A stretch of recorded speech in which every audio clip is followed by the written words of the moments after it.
صدیوں سے پڑی ہے ٹھوکروں میں میت یزید کی. ادھر آپ کی توجہ چاہوں گا, میں بہت جلد انشاءاللہ اپنی تقریر ختم کروں گا. صدیوں سے پڑی ہے ٹھوکروں میں میت یزید کی. میرے ساتھ سارے مل کر پڑھ لیجئے. صدیوں سے پڑی ہے ٹھوکروں میں میت یزید کی. صدیوں سے پڑی ہے ٹھوکروں میں میت یزید کی. زندہ ہے آج بھی کربلا میں نواسا رسول کا. زندہ ہے آج بھی کربلا میں نواسا رسول کا. اللہ پاک قرآن کریم میں ارشاد فرماتا ہے انما یرید اللہ لیذھب عنکم الرجس اہل البیت ویطہرکم تطہیرا, کہ اللہ چاہتا ہے اہل بیت سے گندگی کو دور کر دے. رجس کہتے ہیں ناپاکی کو, گندگی کو. گندگی دو طرح کی ہوتی ہے. ایک گندگی ہوتی ہے آپ کے جسم پہ گندگی لگی, آپ نہا لیے, غسل کر لیا, آپ کا جسم پاک ہو گیا. آپ کے کپڑے پہ گندگی لگی, آپ نے کپڑے کو دھویا, پاک کر لیا, پاک ہو گیا. لیکن جناب ایک گندگی وہ ہوتی ہے جو دل پہ لگتی ہے. وہ گندگی کون سی ہے؟ وہ جھوٹ بولنے کی, بہت ساری برائیوں کی, گناہوں کی گندگی.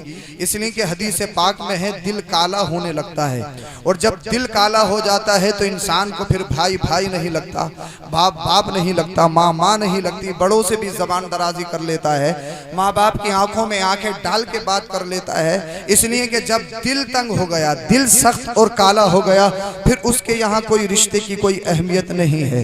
مگر جناب آپ نے غسل کیا تو آپ کا جسم پاک ہوا, آپ نے کپڑے کو دھویا تو آپ کا کپڑا پاک ہویا. لیکن جو گندگی آپ کے دل پہ لگی ہے, یہ گندگی کیسے دور ہو؟ یہ گندگی نہانے سے دور نہیں ہوتی ہے. یہ گندگی کیسے دور ہوگی؟ اب اللہ فرماتا ہے کہ اللہ چاہتا ہے کہ اہل بیت کی گندگی کو دور کر دے, اہل بیت سے نجاست اور ناپاکی کو دور کر دے. اب مجھے بتائیے اہل بیت کی گندگی, ناپاکی, نجاست کو دور کرنے والا اللہ ہے, اللہ رب العالمین ہے. یعنی اللہ نے اہل بیت سے گندگی کو دور کر دیا, اور آگے ارشاد فرمایا کہ اللہ انہیں خوب خوب صاف ستھرا پاکیزہ بنانا چاہتا ہے. کیسا پاکیزہ؟ ایسا پاکیزہ. کیسے پاکیزہ؟ ایسے پاکیزہ. کیسے پاکیزہ؟ بریلی کے رضا اعلیٰ حضرت بولے تیری نسل پاک میں ہے بچہ بچہ نور کا. مثال بنائیے, بولیے ذرا سبحان اللہ. ماشاءاللہ. کیسے پاک کیا؟ کیسے پاک کیا؟ اس سے پہلے میں آپ کو ایک بات بتا دوں. اللہ مدینے والے مصطفیٰ حضرت عائشہ صدیقہ رضی اللہ تعالیٰ عنہ سے روایت ہے, اور یہ حدیث پاک مشکات شریف میں ہے. اللہ کے رسول صلی اللہ علیہ وسلم حجرے میں تشریف فرما ہے. آپ کے پاس ایک چادر ہے, اس چادر میں آپ نے ارشاد فرمایا این علی, علی کہاں ہے؟ مولا کائنات حضرت علی تشریف لے آئے. فادخلہ, میرے نبی نے حضرت علی کو اسی چادر میں داخل فرما لیا. حضرت فاطمہ بھی آ گئی, میرے نبی نے خاتون جنت حضرت فاطمہ زہرا کو بھی اسی چادر میں لے لیا. سرکار امام حسن تشریف لے آئے, میرے نبی نے سرکار امام حسن کو بھی اسی چادر میں لے لیا. اتنے میں سرکار امام حسین امام علی مقام تشریف لے آئے, میرے نبی نے ان کو بھی چادر میں لے لیا. پھر اپنے رب کی بارگاہ میں عرض کی, اے اللہ یہ اہل بیت ہیں, میرے گھر والے ہیں. بولو ذرا سبحان اللہ.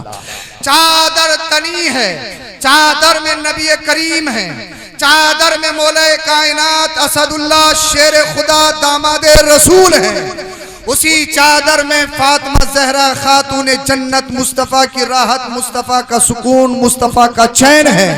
اسی چادر میں سبت رسول سرکار امام حسن ہے. اسی چادر میں سرکار امام علی مقام امام حسین ہے.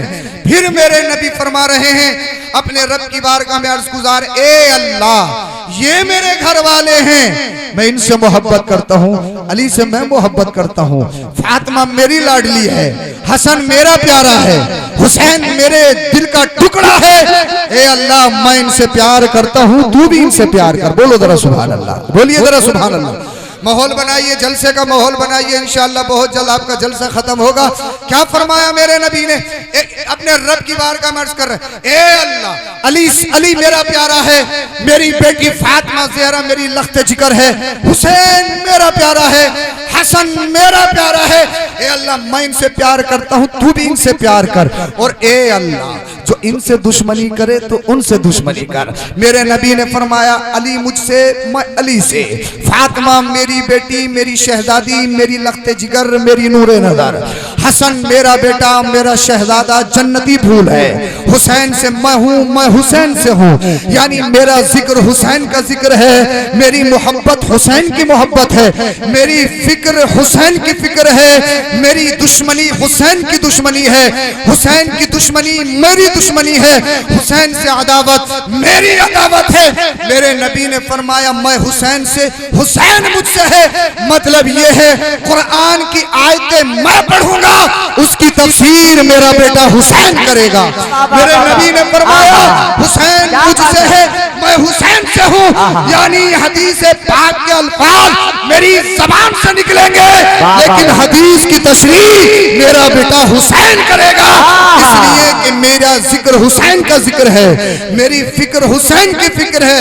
اللہ اللہ اب رب فرماتا ہے کہ اللہ نے ان کو پاک کر دیا، اور کیسا پاک کرا کیسا پاک کرا کیسا پاک کرا، ایسا پاک کرا حضرت سرکار امام حسن دنیا میں تشریف لائے۔ اب یہ دنیا کا قاعدہ ہے، سسٹم ہے، اگر کسی عورت کے یہاں پر بچے کو جنم ہو، بچے کی ولادت ہو، تو عورت کے لیے اللہ کی طرف سے چھوٹ ہے کہ وہ اسی وقت نماز نہیں پڑھ سکتی، اللہ کی طرف سے قدرتی طور پر اس کو چھوٹ دی گئی ہے کہ وہ نماز نہیں پڑھے گی۔ لیکن سرکار امام حسن تشریف لائے، کچھ ہی دیر کے بعد میں اللہ فاطمہ زہرا خاتون جنت میرے مصطفیٰ کی راحت، مصطفیٰ کا سکون، جن کے بارے میں نبی نے فرمایا فاطمہ بدعۃ منی، فاطمہ میرے جگر کا ٹکڑا ہے، فاطمہ میری جان ہے، فاطمہ میری روح ہے، فاطمہ میری تسکین ہے، نماز پڑھ رہی ہیں۔ اب کسی خاتون نے اس بات کو نوٹ کیا جب بچے کی ولادت ہوتی ہے تو عورت فوراً نماز نہیں پڑھتی ہے، اس کے لیے اللہ کی طرف سے چھوٹ ہے۔ اللہ دوڑتی ہوئی مدینے والے مصطفیٰ کی بارگاہ میں پہنچی، یا رسول اللہ قدرتی طور پر نیچرل یہ ہر عورت میں پایا جاتا ہے، جب بچے کا جنم ہو بچے کی ولادت ہو تو وہ نماز نہیں پڑھ سکتی، مگر ہم نے دیکھا تمہارے بیٹی کے گھر میں ایک شہزادہ آیا ہے، امام حسن تشریف لائے ہیں، مگر کچھ ہی دیر کے بعد میں نماز کا وقت ہو گیا، آپ کی لخت جگر نور نظر حضرت فاطمہ نماز پڑھ رہی ہیں، اللہ کرے سمجھ میں آ جائے، بولیے ذرا سبحان اللہ۔ حضرت فاطمہ زہرا نماز پڑھ رہی ہے، اللہ میرے نبی نے ارشاد فرمایا اے خاتون میری بیٹی کو اور بیٹیوں کی طرح مت سمجھنا، جب سے دنیا بنی ہے دنیا قائم رہے گی، نہ جانے دنیا میں کتنی عورتیں آئیں اور آتی رہیں گی، سب کا سسٹم سب کا نظام الگ ہے، مگر میری بیٹی فاطمہ زہرا خاتون جنت کو دیگر خواتین کی طرح مت سمجھنا۔ پھر عرض کی یا رسول اللہ کیا سمجھا جائے؟ آقا نے فرمایا سنو میری بیٹی فاطمہ جنت کی کلی ہے، بول دو ذرا سبحان اللہ، میری بیٹی فاطمہ جنت کی کلی ہے، اور اس کلی پہ تو پھول حسن و حسین کی صورت میں شکل میں کھلے ہیں، انہیں عام بچہ مت سمجھنا، انہیں عام بچہ مت سمجھنا۔ یا رسول اللہ کیا سمجھا جائے؟ فرمایا میرے نبی نے ان کی ماں فاطمہ جنت کی کلی ہے، اور اس کلی پہ تو پھول حسن و حسین کی شکل میں جو کھلے ہیں وہ جنتی پھول ہے، نہ کلی کا جواب ہے نہ حسن و حسین کا جواب۔ نعرہ تکبیر، نعرہ رسالت، مسلک اعلی حضرت، فیضان اعلی حضرت، فیضان شہدائے کربلا، ماشاءاللہ ماشاءاللہ ماشاءاللہ۔ اگر آپ سننے کے لیے تیار ہو گئے تو پھر میں آگے بڑھتا ہوں۔ اللہ نے فرمایا کہ اللہ نے اہل بیت کو پاک کر دیا، اب کیسا پاک کرا دیکھو تو صحیح۔ دنیا میں بہت سارے لوگ نبی ہماری طرح، نبی ہماری طرح، نبی ہماری طرح، اب سن تو صحیح، ہوش ہوش کے ناخن تو لے، ذرا مصطفیٰ کے گھر والوں کی ہسٹری تو پڑھ، قرآن کریم کی آیت تو پڑھ اور اس کی تفسیر تو پڑھ۔ ارے دنیا کی ساری بیٹیاں مل کر مصطفیٰ کی بیٹی کی طرح نہیں ہو سکتی ہیں، تو بتاؤ مصطفیٰ کی طرح کیسے ہو سکتے ہیں؟ تبھی تو اللہ اللہ حضرت بولے تیری نسل پاک میں ہے بچہ بچہ نور کا، تو ہے عین نور تیرا سب گھرانہ نور کا، تو ہے عین نور تیرا سب گھرانہ نور کا۔ اللہ اللہ، میرے نبی نے فرمایا مولا کائنات اسد اللہ شیر خدا حضرت فاطمہ زہرا خاتون جنت سرکار امام حسن سرکار امام حسین، میرے نبی نے فرمایا یہ اہل بیت ہیں، میرے گھر والے ہیں۔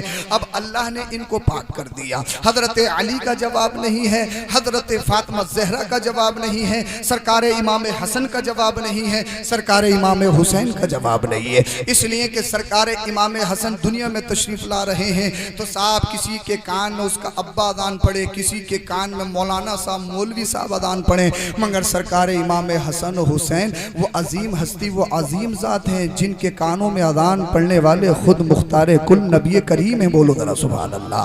اللہ اللہ، ان کے حلق میں اپنا لعاب دہن گھٹی کی شکل میں پلانے والے میرے نبی ہیں۔ اب مجھے بتاؤ نبی کریم کی لعاب دہن کی شکل میں جسے بچپن میں گھٹی دی گئی ہو، کیا اس کا جواب ہو سکتا ہے؟ اس کی عظمت و رفعت کا جواب ہو سکتا ہے؟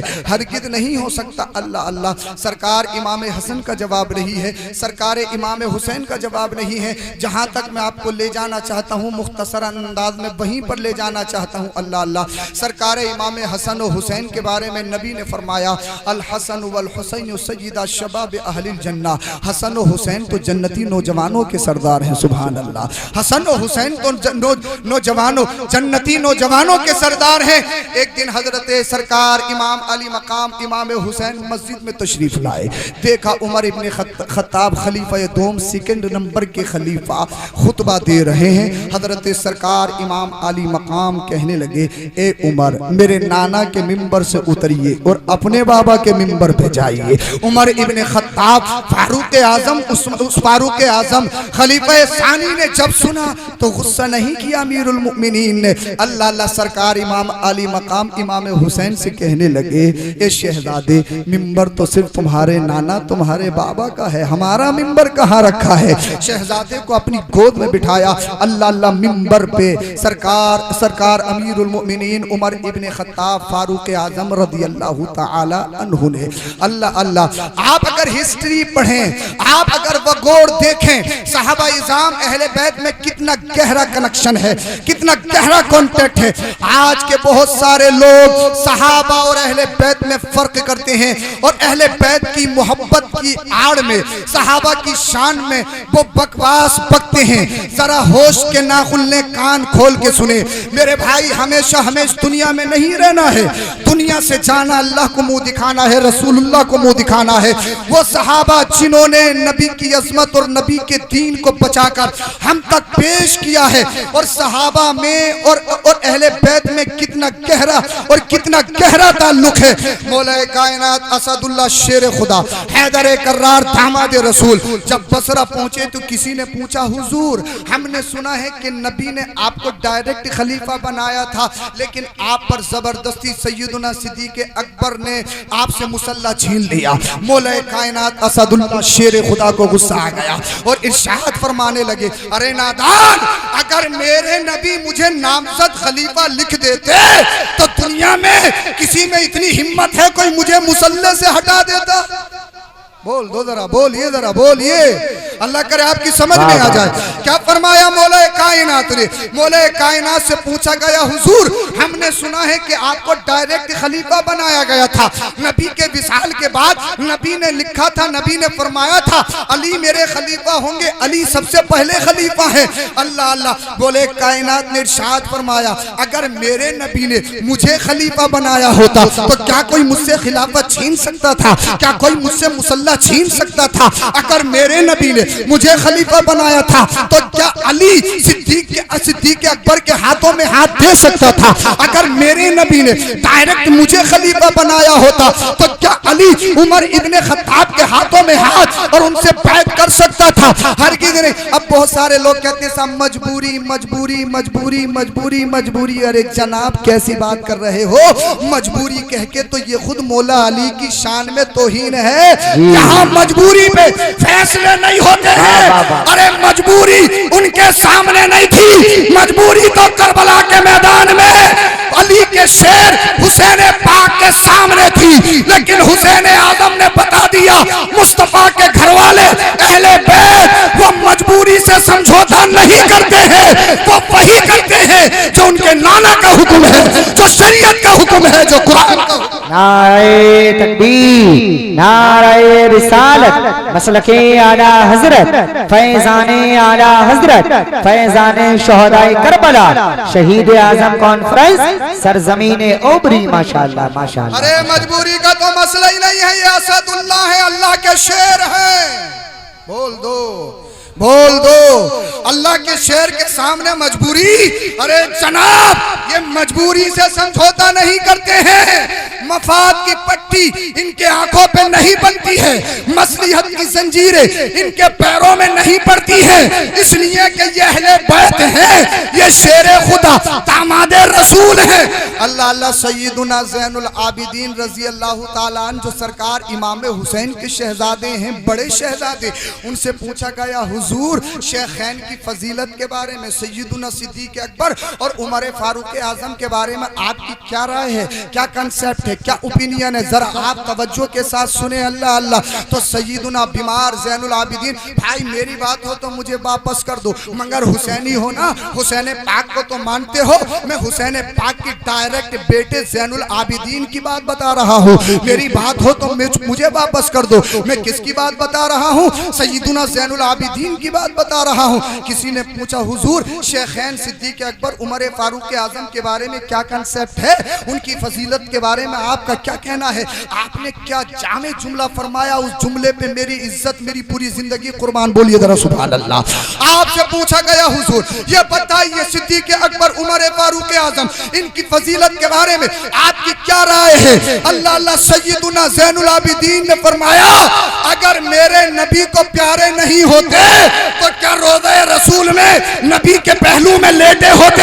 ایک طرف صدیق لیتا ہے ایک طرف عمر لیتا ہے، تو یہ بات ہے، یہ بات دلالت کر رہی ہے اس بات پہ اگر میرے نبی کو پسند نہیں ہوتے تو نہ صدیق وہاں لیٹے ہوتے، اگر نانا کو پسند نہیں ہوتے تو نہ عمر وہاں لیٹے ہوتے، صدیق بھی لیٹے ہیں عمر بھی لیٹے ہیں، تو مطلب یہ ہے یہ مصطفیٰ کی پسند ہے، جب مصطفیٰ کی پسند ہے تبھی تو لیٹے ہیں۔ نعرہ تکبیر، نعرہ رسالت، مسلک اعلی حضرت، فیضان اعلی حضرت، فیضان شہدائے کربلا، فیضان اسیران کربلا، زندہ باد۔ ماشاءاللہ اگر ماشاءاللہ جناب کتابیں ماشاءاللہ۔ پڑھو ہسٹری پڑھو تو کچھ سمجھ میں آئے نا، جب انسان عقل کے گھوڑے دوڑانے لگتا ہے تو سمجھ لو اس کی عقل مفلوج ہونے لگتی ہے۔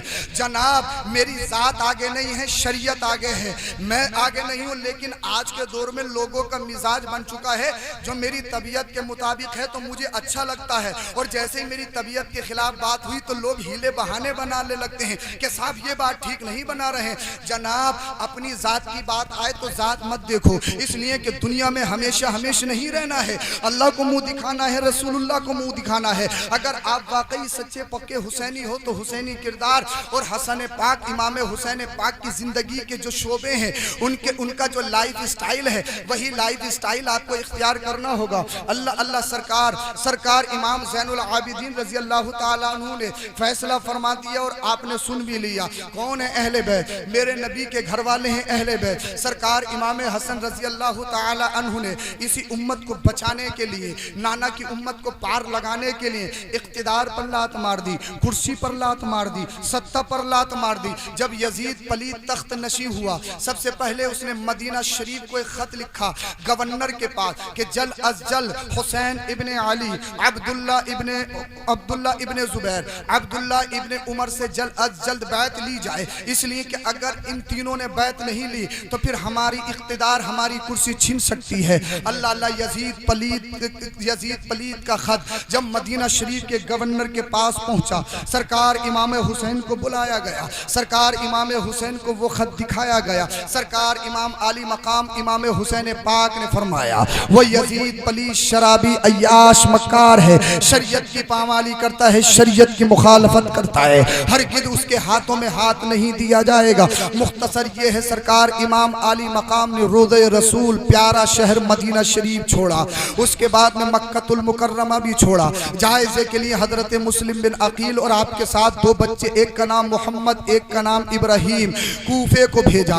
آپ کو خط موصول ہوا حضرت مسلم بن عقیل کی جانب سے کہ حالات بہت بہتر ہیں، لوگ قطار در قطار جماعتوں کی جماعت کے ساتھ ہاتھ پہ بیعت کر رہے ہیں، سرکار تشریف لے آئیے۔ سرکار امام علی مقام امام حسین اللہ اللہ مکے سے نکل گئے۔ مکے سے نکلنے کے بعد میں جب مقام حاجز پہ پہنچے، اللہ اللہ، آپ نے ایک قاصد کو بھیجا جن کا نام حضرت قیس تھا، اور اس میں لکھا حمد و صلات کے بعد کوفیوں کو مخاطب کر کے فرمایا گیا، حمد و صلات کے بعد فرمایا اے لوگو سنو، میں حسین ابن علی ہوں، آپ کے حالات، آپ کی بہتری بہت اچھی ہے۔ ہم مسلم بن عقیل نے، میرے بھائی نے مجھے خط بھیج دیا ہے، آپ کے حالات بہت بہتر ہیں، میں جلد از جلد آپ کے شہر آنے والا ہوں، لہذا شہر کے تمام حالات کو بہتر کر لیا جائے۔ ابھی تک میرے امام کو یہ معلوم نہیں تھا کہ مسلم بن عقیل کے ساتھ کوفیوں نے اللہ اللہ بے وفائی کر دی ہے، آپ کو دھوکہ دے دیا گیا ہے، حضرت مسلم بن عقیل اور آپ کے بچوں کو شہید کر دیا گیا ہے۔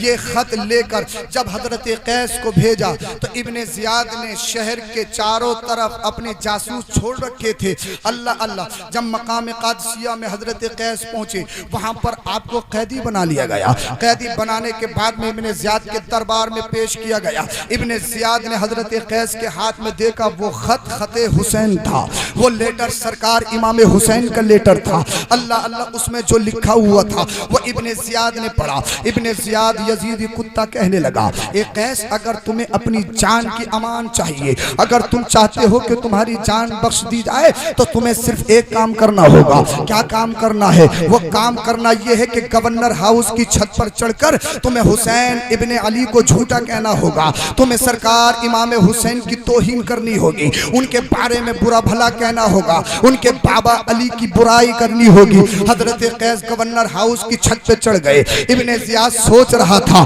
اللہ اللہ، ابن زیاد سوچ رہا تھا کہ حسین کا قاصد قیس ہو سکتا ہے کہ جان کی حفاظت کی وجہ سے، جان کی امان کی وجہ سے بک چکا ہے، اور وہ سرکار امام حسین کی مذمت بیان کرے گا، ان کے بابا مولا کائنات کی مذمت بیان کرے گا۔ حضرت قیس گورنر ہاؤس کی چھت پہ چڑھے، گلیاں بھری ہوئی تھی۔ حضرت قیس نے اس خط کو نکالا، اور خط نکالنے کے بعد فرمایا اے لوگو سنو، کان کھول کے سنو، میرے ہاتھ میں جو خط دیکھ رہے ہو یہ خط ایسا ویسا نہیں ہے، یہ خط سبط رسول، نواز رسول، شیر خدا کے شیر حضرت امام حسین کا خط ہے، اور دنیا میں سب سے بہتر اگر آج کی تاریخ میں کوئی ہے تو وہ سبط رسول میرے نبی کا نواسہ امام حسین ہے۔ اے لوگوں، تمہاری مشترکہ ذمہ داری ہے کہ ابن زیاد یا یزیدی کتوں کے چکر میں مت پڑنا، بلکہ تم سب پر ضروری اور لازمی ہے سرکار امام حسین کی مدد کرو، ان کی معاونت کرو، اور انہی کے ہاتھ پر بیعت کرو۔ اللہ اللہ، ابن زیاد سوچنے لگا، میں نے قیس کو چھت پہ کیوں چڑھایا تھا، کیسے چڑھایا تھا؟ حضرت قیس نے ابن زیاد کو للکار کر کہا، اے ابن زیاد، کان کھول کے سن، جو تیرے کان میں حسد کی گانٹیں پڑ چکی ہیں، ان گانٹوں کو نکال کر سن۔ کہا اے ابن زیاد، کان کھول کے سن، جس حسین کی بات کرتا ہے وہ حسین سچا ہے، اس حسین کا بابا علی سچا ہے، اس حسین کا نانا سچا ہے، ان کی نانی سچی ہے، ان کی پھوپھی کی طرح کسی کی پھوپھی نہیں ہے، ان کے چچا کی طرح کسی کا چچا نہیں ہے، ان کے بھائی کی طرح کسی کا بھائی نہیں ہے، ان کی بہن کی طرح کسی کی بہن نہیں ہے۔ کہا سن، حسین سچے، حسین کا باپ سچا، حسین کا نانا سچا، حسین کے پیروکار سچے۔ اور ابن زیاد، کان کھول کے سن، تو جھوٹا، حسین حسین حسین سچے، ابن زیاد تو جھوٹا، تیرا امیر یزید پلی جھوٹا، تو جھوٹا، تیرا کنبہ جھوٹا۔ جھوٹا. ابن زیاد کان کھول کے سن, حسین سچا ہے, تو جھوٹا ہے, تیرا خاندان جھوٹا ہے, تیرے پیروکار جھوٹے ہیں. جب ابن زیاد نے اتنا سنا آگ ببولا ہو گیا. جلاد کو حکم دیا کہ قیس کو زندہ زمین پر چھت سے پھینک دیا جائے. حضرت قیس کو گورنر ہاؤس کی چھت سے نیچے گلیوں میں پھینک دیا گیا. جیسے ہی حضرت قیس زمین پر گرے, ہڈیاں چورا چورا ہو گئی, ہڈیاں چکنا چور ہو گئی. نہ جانے کتنی جگہ سے فریکچر ہوا. اب بتائیے مجھے کئی منزل اونچی عمارت بنی ہو, اس عمارت سے پھینکا جائے, وہ یزیدی کتے کتنے بدبخت, اللہ اللہ, دائمی جہنمی, یزید کے ٹکڑوں پہ پلنے والوں. حضرت قیس کو زندہ نیچے پھینک دیا گیا. آپ کی ہڈیاں چور چور ہو گئی, آپ کا جسم خون سے لہو لہان ہو گیا, اور اسی تکلیف میں حضرت قیس شہید ہو گئے. انا للہ و انا الیہ راجعون. اللہ اللہ. اب مجھے بتائیے, اللہ اکبر کبیرہ, مصطفیٰ کے غلاموں نے, مصطفیٰ کے دیوانوں نے دین کو ہم تک پہنچانے کے لیے, صداقت کو بچانے کے لیے, عدالت کو بچانے کے لیے, عدل و انصاف کو بچانے کے لیے, انسانیت کو بچانے کے لیے اپنی جانوں کے نذرانے پیش کیے ہیں, مگر حکومت وقت کے سائے میں اپنے گھٹنوں کو نہیں ٹیکا ہے. سامنے طاقتور ہے, سامنے بڑا بڑا بڑا بہاد, سامنے طاقتور ہے, سطح پہ ہے, کرسی پہ ہے, مگر حسینی دیوانوں نے کبھی حالات سے سمجھوتا نہیں کیا ہے, کبھی مصلحت کی زنجیریں پیروں میں نہیں ڈالی ہیں. اللہ اللہ. میرا امام سرکار امام علی مقام امام حسین کربلا کے میدان میں پہنچ گئے. کتنے افراد ہیں؟ یہ 82 افراد ہیں, 82 افراد ہیں. اللہ اللہ. اور ادھر کتنے جمع ہو رہے ہیں؟ تقریباً 22,000 کا لشکر جرار جمع ہو رہا ہے. یہ 82 ہیں, 82 میں بچے بھی ہیں, 82 میں خواتین بھی ہیں, اور ادھر 22,000 جمع ہو رہے ہیں. اور 22,000 کون سے جناب؟ بڑے طاقتور, جو جنرل کی حیثیت رکھتے تھے, جو سپہ سالاری کی حیثیت رکھتے تھے, جن کی طاقت کا لوہا مانا جاتا تھا. بڑے بڑے پہلوان وہ جمع ہو رہے ہیں. یہ کتنے ہیں؟ 82. کہاں 82, کہاں 22,000؟ مجھے بتائیے, کیا 82 سے 22,000 کا کوئی مقابلہ ہے؟ جناب دگنے ہو جاتے, تیگنے ہو جاتے, چوگنے ہو جاتے, 5 گنا ہو جاتے, 10 گنا زیادہ ہو جاتے. کہاں 82 ہے, کہاں 22,000 ہے. اللہ اللہ. ان کے پاس اقتدار ہے, سطح ہے, کرسی ہے, پیسہ ہے, بیک گراؤنڈ مضبوط ہے, تلواریں ہیں, نیزے ہیں, ان کے پاس سارا سسٹم موجود ہے. مگر میرے نبی کے گھر والوں کے پاس, اللہ اللہ, اس لیے کہ سرکار امام حسین کربلا کے میدان میں لڑنے کے لیے نہیں آئے تھے. کسی نے سوال کیا, جناب سرکار امام حسین نے اپنے ساتھیوں کو نہ بچا سکے تو اپنے آپ کو کیا بچاتے؟ تم کہتے ہو امام حسین یہ, امام حسین یہ, امام حسین یہ, امام حسین یہ. امام حسین نے اپنی جان تو نہیں بچائی, اپنی جان کو تو بچا نہیں پائے. میں کہوں گا ابے اندھے, ذرا حسد کا چشمہ اتار کر ہسٹری تاریخ پڑھ تو صحیح. میرا حسین کربلا میں جان بچانے کے لیے نہیں, نانا کی امت کو بچانے کے لیے گیا تھا. واہ واہ واہ واہ واہ, ماشاءاللہ ماشاءاللہ.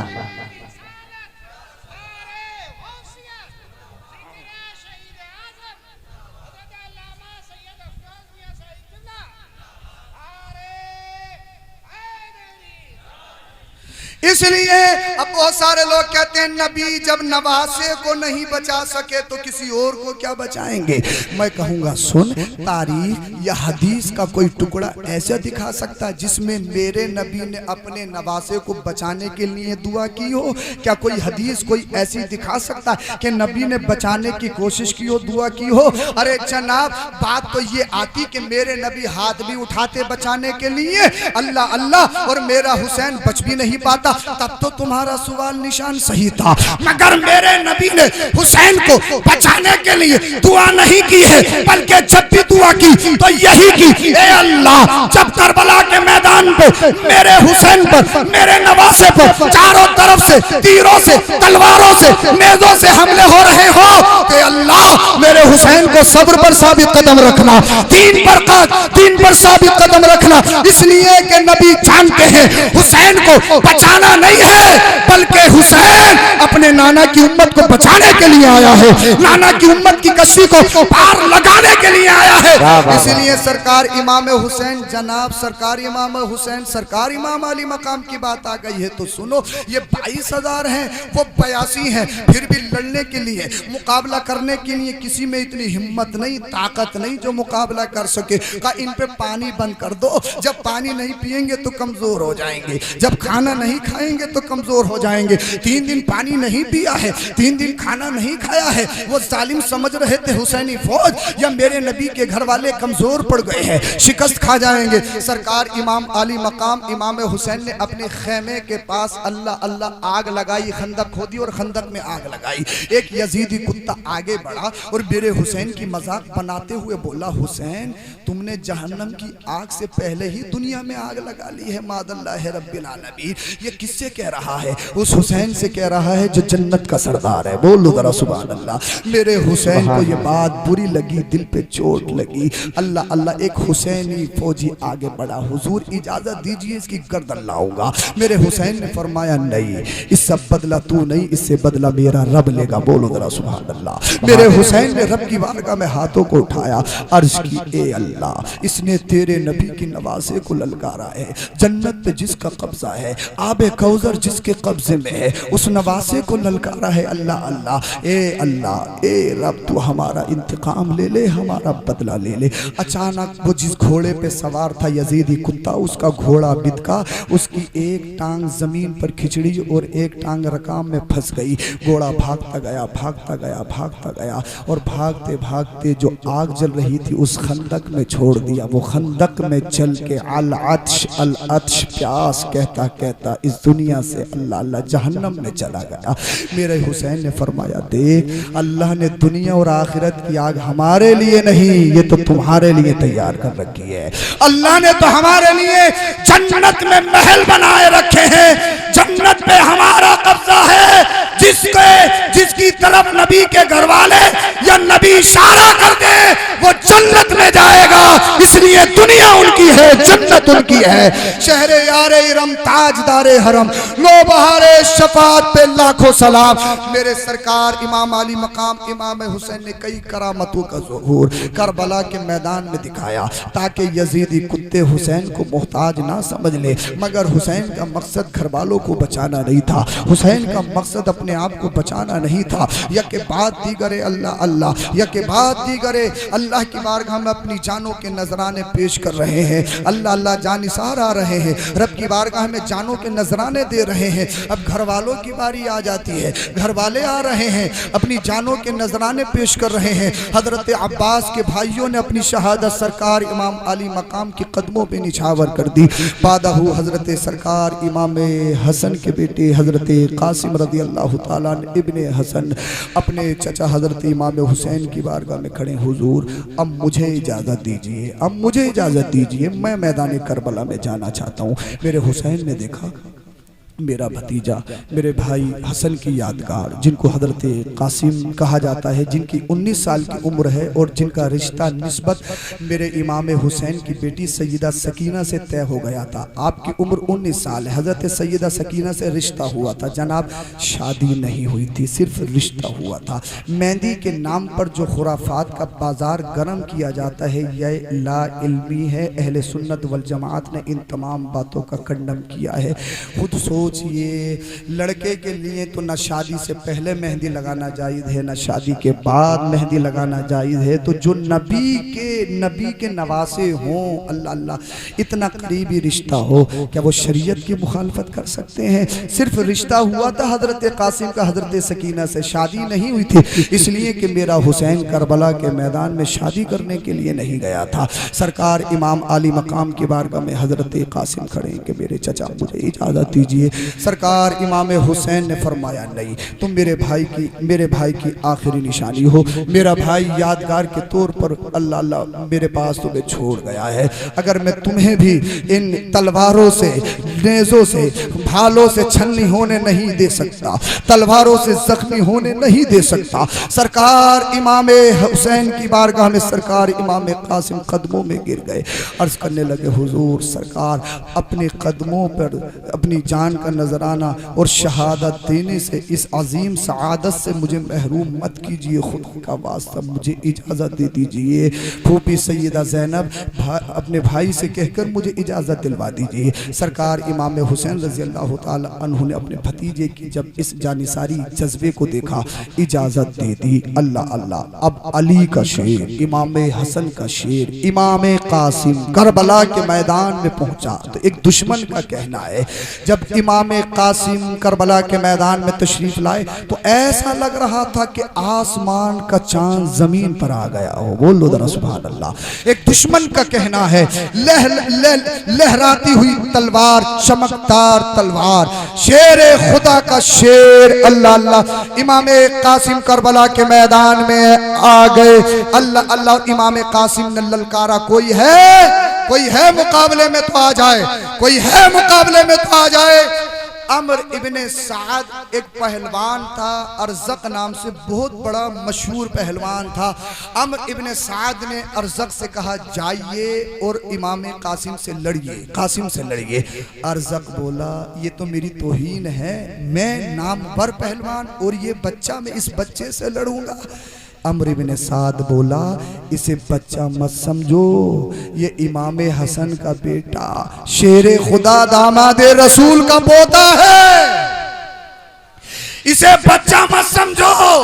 ارزق بولا میری توہین ہے، اس بچے کے سامنے جاؤں گا، ہاں البتہ اتنا ہے میرے بیٹوں میں سے 4 بیٹے بڑے بڑے طاقتور جنگجو ہیں، ان بیٹوں میں سے کوئی ایک جو کمزور بیٹا ہے وہ چلا جائے گا۔ اللہ اللہ، ارزق نے اپنے ایک بیٹے کو بھیجا، صاحب اپنی تلوار لہراتا ہوا، تلوار کو زہر میں بھگو کر آ رہا ہے، حسین کے شہزادے کو ایک ہی بار میں اس دنیا سے، اللہ اللہ، حسین کے شہزادے کو، حسن کے شہزادے کو ایک ہی بار میں شہید کر دے گا، مگر سرکار امام حسن کے شہزادے امام قاسم نے ایک ہی وار کیا، ارزق کے بیٹے کو واصل جہنم کر دیا۔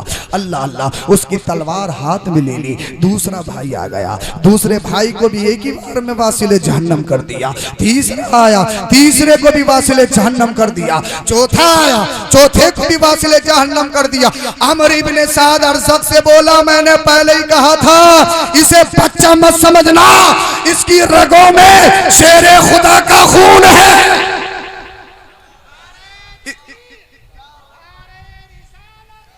اس کے حلق میں فاطمہ زہرا کا دودھ ہے۔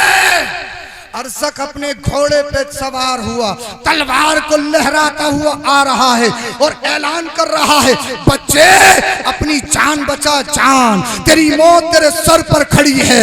امام حسن کا شہزادہ امام قاسم دشمن کو للکار کر بولا اے ارزق تو اوروں کے لیے طاقت کا پہاڑ ہوگا، مگر ابھی تو نے علی شیر خدا کے شیروں کا جذبہ اور ان کی طاقت کو نہیں دیکھا ہے، تو اوروں کے لیے طاقت کا پہاڑ ہوگا۔ آ تو صحیح مقابلے میں، اللہ اللہ، نیزے سے حملہ کر رہا ہے، سرکار امام قاسم نیزے سے اس کا حملہ، اس کے حملے سے محفوظ ہو رہے ہیں، اس نے تلوار نکال لی، سرکار امام قاسم نے بھی تلوار نکال لی، اپنی تلوار کو لہرا کر کہہ رہا ہے بچے اپنی جان بچا، بچے اپنی جان بچا، بچے اپنی جان بچا۔ سرکار امام قاسم الحرب خدعتن کے تحت بولے اے ارزق ہم تو تمہیں بڑا نامور پہلوان اور سلیقے مند پہلوان سمجھتے تھے، تم سے تو اپنے گھوڑے کی زین بھی کسنی نہیں آئی، ذرا گھوڑے کی زین تو دیکھو۔ اللہ اللہ، امام قاسم کی باتوں میں آ گیا ارزق نامی پہلوان، جیسے ہی نیچے کو جھکا میرے حسن کے شہزادے سرکار امام قاسم نے تلوار کا ایسا وار کیا کہ اس کے جسم کو تو ٹکڑوں میں بانٹ دیا۔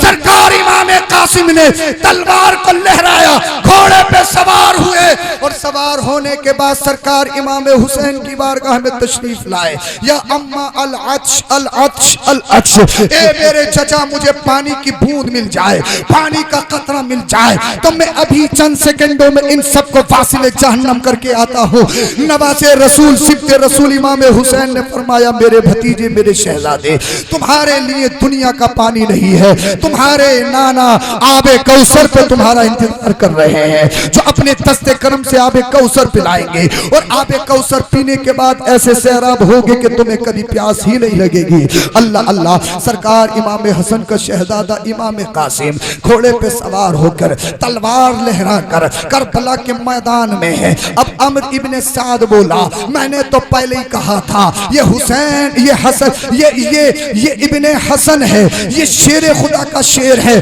یہ سبط رسول ہے، یہ نواسہ رسول ہے، ان کی رگوں میں خون رسول ہے، ان سے فردن فردن مقابلہ مت کرنا، ان سے تنہا تنہا مقابلہ مت کرنا۔ اس نے ہمارے کئی نامور پہلا پہلوانوں کو واصل جہنم کر دیا، قتل کر دیا، لہذا تمام یکبارگی حملہ کرو۔ تمام یزیدی کتوں نے چاروں طرف سے گھیر لیا۔ یہ حسینی شیر، علی شیر خدا کا شیر، ان کے حملوں سے بچ رہا ہے اور کئیوں کو واصل جہنم کر رہا ہے۔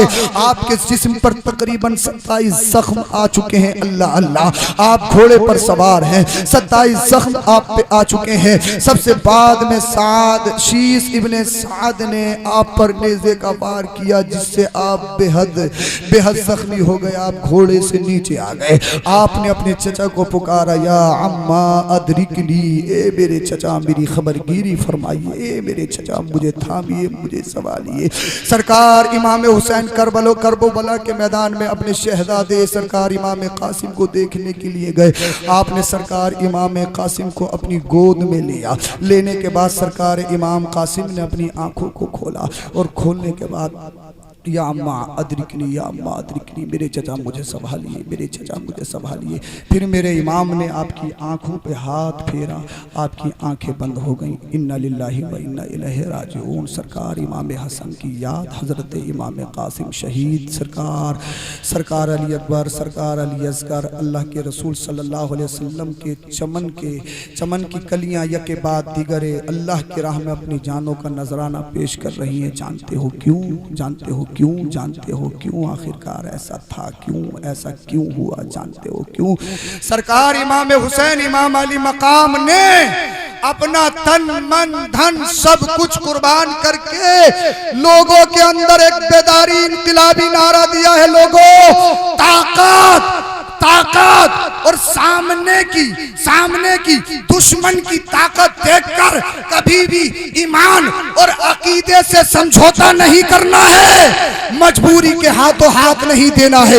اس لیے کہ موت تو آنی ہے، دنیا جب سے بنی ہے اور جب تک دنیا قائم رہے گی، لوگ آتے رہیں گے، لوگ جاتے رہیں گے، کوئی نہیں بچے گا۔ مگر کتے والی موت سے بہتر ہے شیر بن کر مرو، شیر بن کر مرو۔ اس لیے کہ شیر جب تک دنیا میں رہتا ہے شیر بن کے رہتا ہے، جب دنیا سے جاتا ہے تو شیر بن کے جاتا ہے۔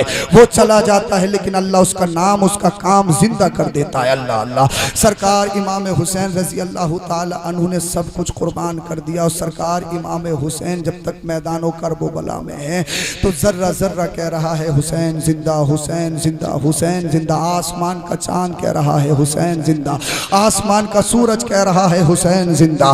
اللہ اللہ، جس تلوار سے لڑ رہے ہیں وہ تلوار کہہ رہی ہے حسین زندہ، حسین زندہ، حسین زندہ۔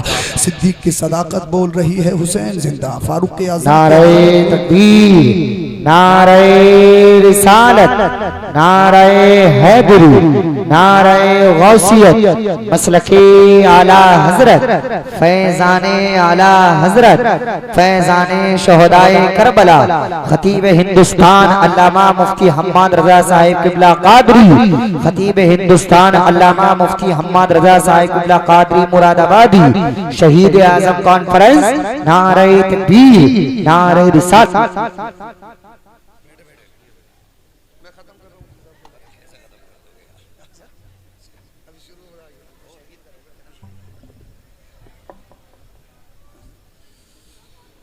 میں اپنی گفتگو ختم کر رہا ہوں۔ درود شریف پڑھیے صلی اللہ علیہ نبی الامی وآلہ صلی اللہ تعالی علیہ وسلم۔ صلاۃ و سلام علیکہ یا رسول اللہ صلی اللہ تعالی علیہ وسلم۔ میری تقریر کا اختتام اور آخری جملے اپنے دلوں پہ نقش اور نوٹ کر لو۔ سلطان الواعظین حضرت علامہ مفتی حماد رضا صاحب قبلہ دامہ ذلہ برکاتی ذلہ علینا وہ تشریف لا چکے ہیں۔ انشاءاللہ الرحمن آپ فوراً خطاب سنیں گے۔ بچوں کی کاوشوں سے حضرت کی آمد آپ کی بستی میں ہو چکی ہے ماشاءاللہ. محتاج تعارف نہیں ہے ماشاءاللہ. اللہ حضرت کو سلامت رکھے, نظر بد سے محفوظ رکھے, حاسدین کے حسد سے محفوظ رکھے. بولیے آمین, بولیے ذرا سبحان اللہ. میرا حسین سجدے میں ہے, اس سجدے میں اپنی رب کی بارگاہ میں عریضہ, اے اللہ میں تیری رضا پہ راضی ہوں, تو مجھ سے راضی ہے کہ نہیں ہے؟ بولو ذرا سبحان اللہ. سب کچھ قربان, تن من دولت, گھر والے, جانثار, محبین, معتقدین, متوسلین, سب تیری راہ میں قربان. اللہ تو راضی ہے کہ نہیں؟ غیب سے آواز آئی, حسین تیرا رب تجھ سے اتنا راضی تجھے جنتی نوجوانوں کا سردار بنا دیا, اور جو تجھ سے محبت کرے انہیں جنتی ہونے کا حقدار بنا دیا. بولو سبحان اللہ. یزیدی کتے سمجھ رہے تھے, یزیدیت سمجھ رہی تھی. جب تک حسین کے ہاتھ میں تلوار ہے تو تلوار گواہی دے گی حسین زندہ. آسمان کا چاند و سورج گواہی دے گا حسین زندہ. کرب و بلا کی مٹی پکار کر کہے گی حسین زندہ. جس گھوڑے پہ سوار وہ گھوڑا کہے گا حسین زندہ, حسین زندہ. جب سجدے میں ہے تو سجدہ کہہ رہا ہے حسین زندہ, حسین زندہ, حسین زندہ. اپنے تو اپنے خیر بھی کہہ رہے ہیں حسین زندہ, حسین زندہ, حسین زندہ. یزیدی کتے سمجھ رہے تھے گردن تن سے جڑی ہوئی ہے تب تک زندگی کی علامت ہے اور زندہ ہونے کا نعرہ لگ رہا ہے, مگر حسین پاک کی گردن کو تن سے جدا کر دیا جائے گا. پھر کوئی زندگی کی گواہی نہیں دیکھا, مگر یزیدی کتوں نے نہیں بلکہ پوری دنیا نے دیکھا. آسمان کے چاند و سورج نے دیکھا, زمین نے دیکھا, دنیا کے خطے نے دیکھا. جب تک میرا حسین تلوار سے لڑ رہا ہے دنیا کا ہر خطہ بول رہا ہے حسین زندہ, حسین زندہ, حسین زندہ. سجدہ بول رہا ہے حسین زندہ, عبادت بول رہی ہے حسین زندہ. مگر جب شمر لعین نے سر کو تن سے جدا کیا میرے حسین کا سر تن سے جدا ہو گیا. یزیدی خیمے میں خوشی کی لہر ہے, وہ سمجھ رہے ہیں حسین کی زندگی ختم ہو گئی. اب حسین کی زندگی کی گواہی کون دے گا؟ سر حسین کو نیزے پہ بلند کر کے بلند کیا. جب تک حسین کا سر تن سے ملا تھا, تن سے لگا تھا, تو دنیا والے بولے حسین زندہ, حسین زندہ, حسین زندہ. اور جب نیزے پر سر حسین تن سے کٹا ہوا ہے تو اللہ کا قرآن بول رہا ہے حسین زندہ, حسین زندہ, حسین زندہ. اور حسین کیسا زندہ؟ حسین اوبری میں زندہ, حسین سنبھل میں زندہ, ہند میں زندہ, پاک میں زندہ, عرب میں زندہ, عجم میں زندہ, دنیا کے خطے میں زندہ. میرے سینے میں زندہ, آپ کے سینوں میں زندہ, ہر گھر میں حسین زندہ, ہر مہینے میں زندہ, ہر دن میں زندہ, ہر لمحے میں زندہ. اس لیے حسین صرف 10 محرم کا حسین نہیں ہے, حسین صرف محرم کا حسین نہیں ہے, بلکہ زندگی حسین کی ہے, کھانا حسین کا ہے, پینا حسین کا ہے, لمحہ لمحہ حسین کا ہے. قتل حسین اصل میں مرگ یزید ہے. اسلام زندہ ہوتا ہے کربلا کے بعد, اسلام زندہ ہوتا ہے ہر کربلا کے بعد. حسین زندہ, حسین کا مشن زندہ. یزید مردہ, یزید کا مشن زندہ. اس لیے کہ جو رب کے نام پر جیتے ہیں اللہ ان کے نام کو بھی زندہ کر دیتا ہے, اللہ ان کے کام کو بھی زندہ کر دیتا ہے. کلمہ شریف پڑھیے لا الہ الا اللہ محمد رسول اللہ استغفر اللہ العظیم وما علینا الا البلاغ. السلام علیکم ورحمۃ اللہ.